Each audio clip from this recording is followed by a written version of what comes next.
Manuel Valls a un gros problème d'identité.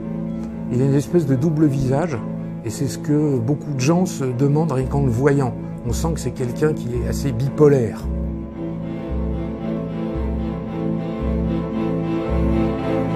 Manuel Valls, pour moi, a une espèce de double histoire. C'est quelqu'un qui a réécrit sa propre histoire. Donc j'ai pris à peu près tout ce qui était disponible sur la question. Il y avait toute une série de documents qui étaient disponibles, puisque son père était un peintre connu. C'est toujours très agréable de recevoir un prix, surtout quand on n'en a pas l'habitude. Et ça fait un grand plaisir quand même. Beaucoup de gens, Manuel Valls le dit parfois, mais en général le laisse dire, il se présente comme fils d'un réfugié antifranquiste.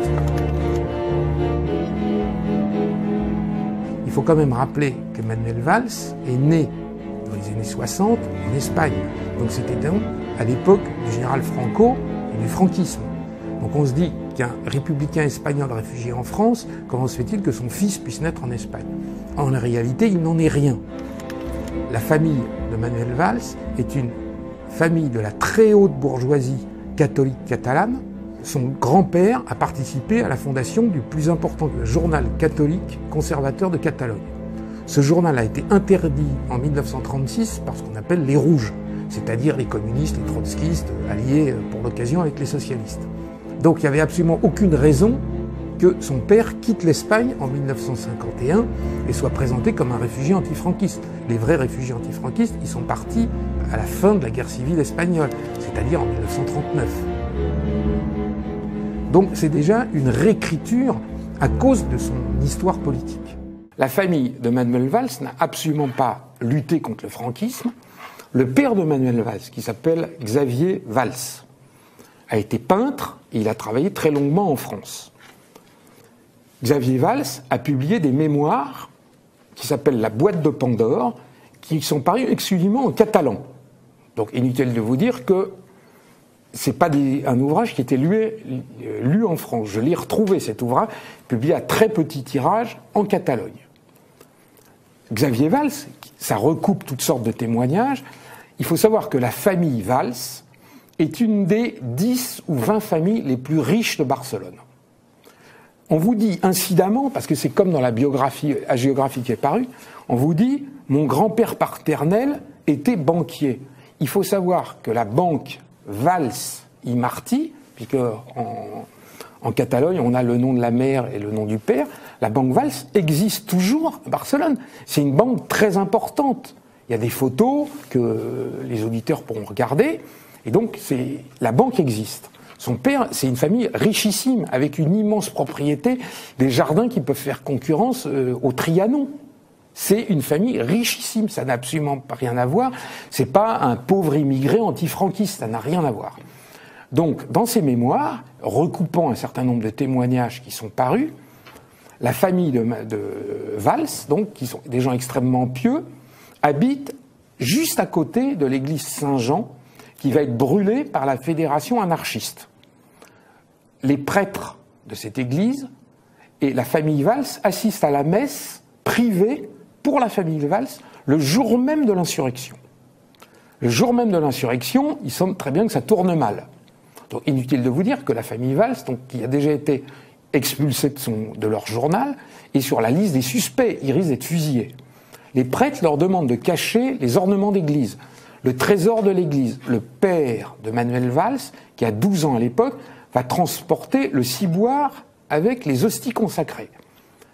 Il raconte dans ses mémoires que ce ciboire va être caché dans une armoire devant laquelle va être installé un miroir. Et que durant toute la guerre civile, chaque fois qu'ils vont passer devant ce miroir, toute la famille effectue une génuflexion. Ils cachent les biens de l'église, c'est-à-dire qu'ils vont cacher au fond d'un puits l'or et l'argent. Quand vous lisez les mémoires du père de Manuel Valls, il est indiqué qu'il parle du trésor d'Ali Baba et qu'il y avait tellement d'or et d'argent au fond du puits où il l'avait descendu que le frère de son père est obligé de descendre au fond du puits pour mettre des bâches par-dessus parce qu'on voit l'or et l'argent qui se reflètent dans l'eau. Donc bien évidemment, je ne dis pas que ce sont des pro-franquistes. Ce sont des anti-guerre civile, des anti-républicains, des anti-communistes, des anti-anarchistes. Bon. En 1951, oui, le père de Manuel Valls, Xavier Valls, s'installe à Paris. Donc on a dit qu'il s'était exilé. Les exilés antifranquistes, ils sont partis en 1939. Ils ne sont pas partis en 51 ou en 49. Pourquoi est-il parti? Il est membre du cercle Mayol qui se trouve à Barcelone. Il est peintre et il parle parfaitement le français. Il obtient une bourse et il vient à Paris où il va s'installer. Il va continuer à vivre durant toute sa vie avec son épouse. Il va vivre à Paris. Mais à partir de 1952, jusqu'en il est décédé au début des années 2000, tous les ans, il va exposer en Espagne, dans les plus grands salons. Et d'ailleurs, il sera d'abord reconnu à Madrid et non à Barcelone. Il va être acheté par des musées espagnols. Donc, c'est pas un peintre antifranquiste. Juste après la guerre civile, il était hors de question que des opposants aillent en Espagne facilement. Ils vont acheter une propriété où ils vont passer tous les étés, ils vont passer Noël. Ils vont passer d'autres périodes de l'année. C'est ce qui explique, par exemple, que Manuel Valls, au tout début des années 60, soit né en Espagne. Comment est-ce que le fils d'un réfugié antifranquiste aurait pu naître en Espagne sous l'ère fascisto-catholique, conservatrice, etc., du caudillo Francisco Franco? Tout cela est un mensonge qui a été répandu par Manuel Valls, par sa sœur, comme vous le voyez dans Paris Match, et dans les biographies qui sont sorties de lui. C'est un montage complet. Ses parents n'ont jamais été mis à l'index en Espagne. Son père, je vous le répète, il exposait, a eu toutes sortes de prix dans les grands salons, et en particulier à Madrid. Ça ne fait pas un double visage de Manuel Valls. Bon, il peut y avoir, à l'égard de sa famille, des interrogations. Mais par exemple, vous me dites, une famille catholique, cléricale, bon, Manuel Valls, c'est un anticlérical. On ne va pas remettre ça en cause. Alors, Manuel Valls n'est absolument pas un anticlérical. Alors, on remet ça en cause aussi. Donc, son grand-père, toute sa famille, c'est la bourgeoisie catholique conservatrice de Catalogne. Il y a un léger bémol avec le reste de l'Espagne, puisqu'ils sont catalans, et donc ils défendent le régionalisme et l'identité catalane. D'ailleurs, l'oncle, ou le grand-oncle de Manuel Valls, qui était compositeur de musique, a créé l'hymne du Barça, le FC Barcelone, le football club, et qui est chanté à chaque match de football, de balle au pied, dirons-nous, en Catalogne. On chante l'hymne, il a été créé par donc l'oncle de Manuel Valls. Bon. Son père est un homme extrêmement pieux. Donc évidemment, Manuel Valls est baptisé, va suivre, comme sa sœur, va suivre l'enseignement de l'Église, et sa sœur elle-même a dit à plusieurs reprises que Manuel Valls avait failli devenir prêtre. Et Manuel Valls, qui s'est remarié depuis avec la musicienne Anne Gravoin, son mariage est un mariage religieux qui s'est déroulé à Saint-Louis-en-Lille, enfin dans l'île Saint-Louis. Ses enfants ont été baptisés. Donc c'est absolument pas un anticlérical. Tout cela est quelque chose de très récent et une reconstruction comme son père antifranquiste qui était censé, dans mon souvenir, haïr cette Espagne noire. Enfin, on n'achète pas une propriété dans cette Espagne noire qu'on déteste, on n'y va pas y passer toutes ses vacances, et on n'y fait pas naître son fils. La deuxième, c'est l'histoire de sa mère, qui est une famille de la riche bourgeoisie tessine, qui s'est enrichie grâce au trafic de l'or colonial au Sierra Leone.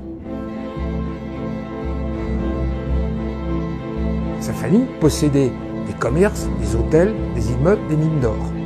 Donc c'est une famille qui a strictement rien à voir avec ce qu'on pourrait appeler le socialisme, même boboisé.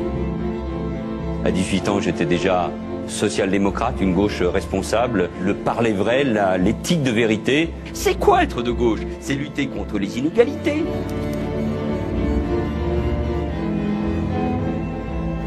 Je suis africain.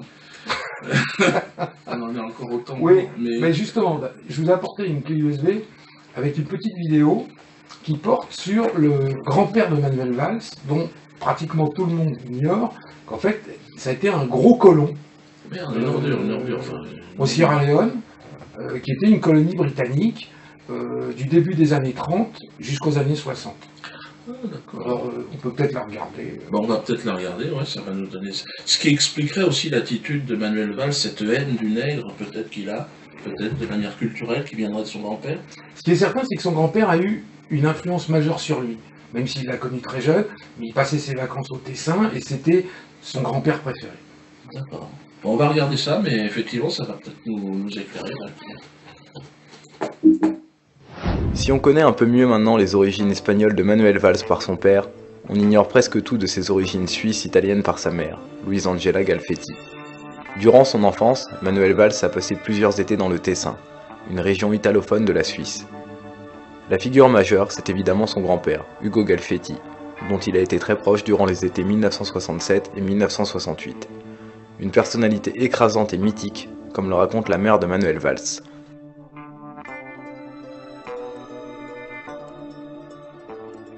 Ce que vous voyez sur ces images, ce n'est pas un mercenaire, mais Ugo Galfetti en action. Ce colosse était en fait beaucoup plus africain que suisse. Il a passé avec son frère Plinio près de 50 ans au Sierra Leone, une colonie de l'Empire britannique située entre la Guinée et le Liberia. Les deux frères sont arrivés dans les années 30. Autour de la Rock-Up Trading and Transport Company qu'ils ont racheté à d'autres Tessinois, les frères Galizia, ils ont construit un véritable empire à Rocopre et à Freetown, la capitale, avec des commerces, des hôtels, des plantations, un navire de commerce et même le trafic de l'or. 1961, année de l'indépendance que le grand-père de Manuel Valls a très mal vécu, a signifié la fin de ses ambitions de gros commerçants colons. Atteint par le mal africain, il y est quand même retourné plusieurs fois après l'indépendance pour de longues périodes. En tant que gros homme d'affaires, le grand-père de Manuel Valls déléguait bon nombre de ses tâches à des régisseurs, comme Antonio Robiani qu'on voit ici raconter ses souvenirs. Mi la bestia nera dalla ditta Galizia, in principio. Tant'è vero che il Don, quando il figlio piangeva, e diceva guarda che c'hai un Mr. Antonio, perché ma che non forse un diavolo da quella parte lì, perché era sempre da tribulare con te nere, per quella. Donc là, Manu, tu comprendras bien que ton grand-père, on lui pisse à l'arrêt. Hein. Ah ouais, je lui chie dessus, hein. Sur toute ta famille de ce côté-là, crois-moi bien que tout ce côté colon en Sierra Leone, et on est nombreux. Hein. Et moi j'appelle les Africains, hein, n'acceptez pas qu'ils viennent chez vous, ce mec-là.